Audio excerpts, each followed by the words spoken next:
This was Ayn Rand's answer to a question after a speech on the subject of environmentalism.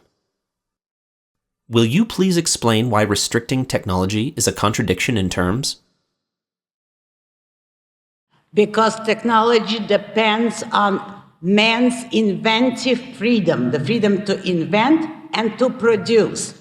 Once you put restrictions on that and you put technology under a commissar or a Gauleiter, you lose the best men immediately.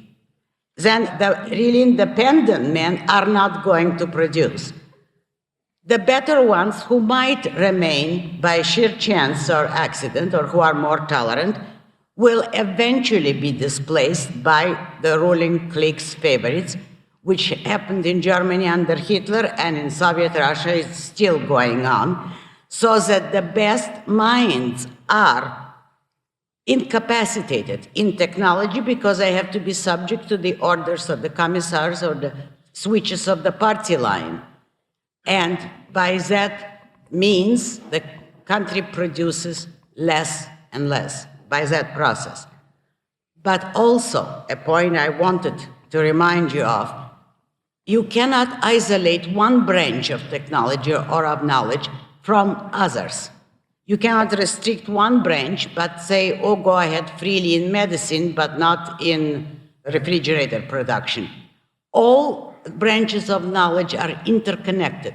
One invention opens incalculable, unpredictable avenues to other inventions in other sciences, because this is the way free minds operate. You cannot predict who or when will get an idea. But a man who is free to think and to produce, as he sees a development in one branch of technology, he applies it to his own branch. For instance, as a very simple example, there have been enormous gains for medicine from our space exploration program. Many of these things were applied or led to discoveries in regard to medicine. And the whole history of science is full of examples of that kind. Once you begin to restrict, you cut off all of that. You cut off the free invention of minds which you can't control and can't predict. How can any one man or body of men know what genius is born where and what kind of ideas might occur to him? That's an impossibility by definition. But you have seen attempts at controlled technology for all recorded history, from the most primitive techniques to the 19th century and to today.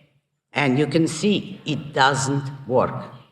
You cannot restrict technology, you can only destroy it.